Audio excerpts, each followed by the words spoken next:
Hi guys, welcome back to Bee's Speed Shop. So I know it's been a few weeks since I last posted, but hopefully in the next couple of weeks I should be able to get my panels in.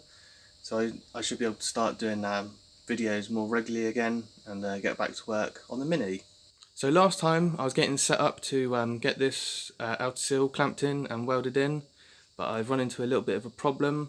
So this seam along here for the door jamb, I've measured that on both sides and this is actually in the right place, but the problem I'm having is when I clamp these two seams together, it's pulling away the edge in there, and I've tried clamping this and then clamping that, but it's not sitting down properly along this edge when this is clamped, and I'm more worried about getting this in the right position because obviously it lines up with the rear quarter panel, but it also lines up with the front A panel and that trim round the front wheel arch, because I know there is like a piece of trim which clips over this, and it's one continuous piece which goes around the front wheel arch along here and then round the back wheel arch.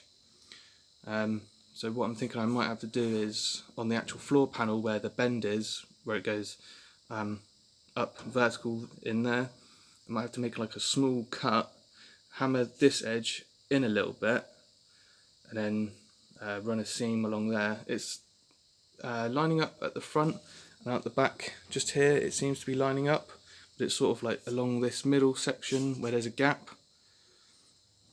So what I'll do is hang fire on actually welding this piece in, and what I'm going to do is make a couple of fixtures just to spot weld on the side of the floor which line up with this edge of the door jamb, so I can then cut the door jamb out and replace that section, and hopefully if I get my rear quarter panel in time I'll sort of get that in place and weld tacked in, and then I can come back to this and start welding this in properly.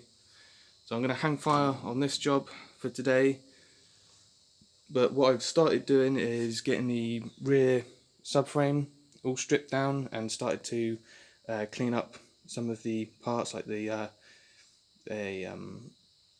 trailing arm and all the like suspension cone pieces and the brake and the hubs. So I've got all that stripped, so that's one side done, but I've still got the other side to do. So I think what I'm going to do is start stripping this down, and then I can get rid of the rear subframe because that needs replacing anyway. So I'll chuck that one away, and it gives me a bit more room to work here, and I can put these parts, I can get them cleaned up and put them in storage for now, so I know they won't get any damage on them or get any corroded anymore. So I'll start tearing this side apart.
So after a while I was able to get the trumpet and the rubber cone separated.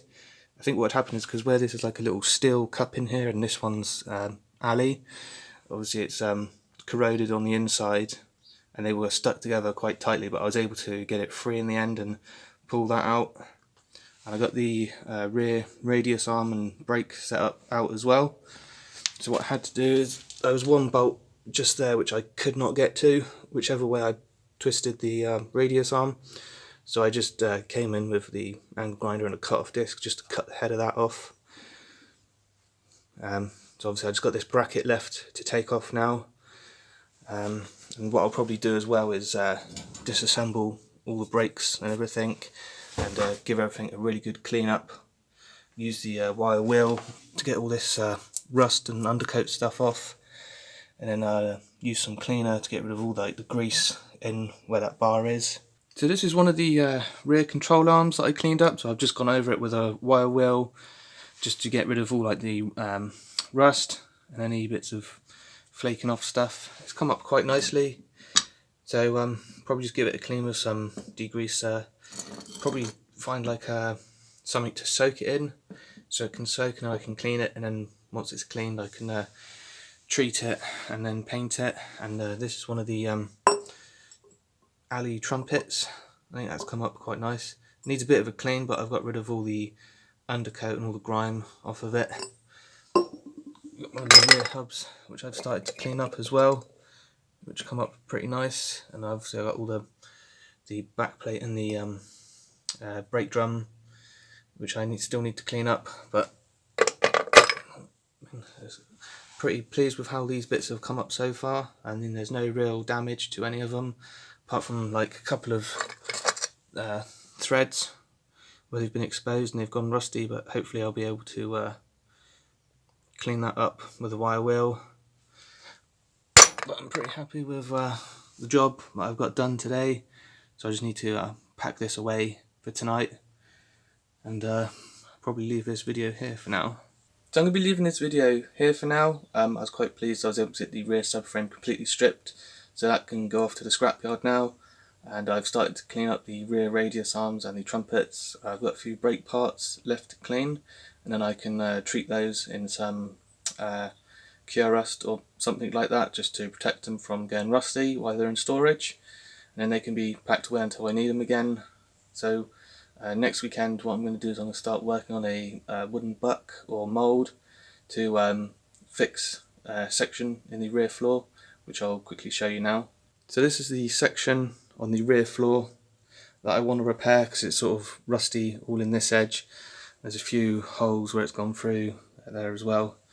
So what my plan is to do is to make a two-part wooden buck and a hammer press tool, so that I can on the wooden piece I can cut out those channels, and then once the piece of metal is clamped in between I can use my hammer tool to form this channel, the strengthening channel in the floor, just so enough so I can sort of just cut a straight line out, cut that piece out and fix that. Obviously do the spot welds in this edge, so I'll have to hammer form these little channel pieces and the edge as well, so it follows there and so it folds up on the inside.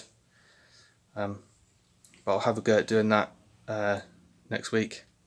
So once I've made the wooden buck, I just need to make a like a metal press tool that I can use to hammer in those the little channels in the floor for strengthening. And then obviously I just got to clamp it all together, cut a piece of material and shape it, and then hopefully I can get that welded in as well at some point. So thanks for watching this video.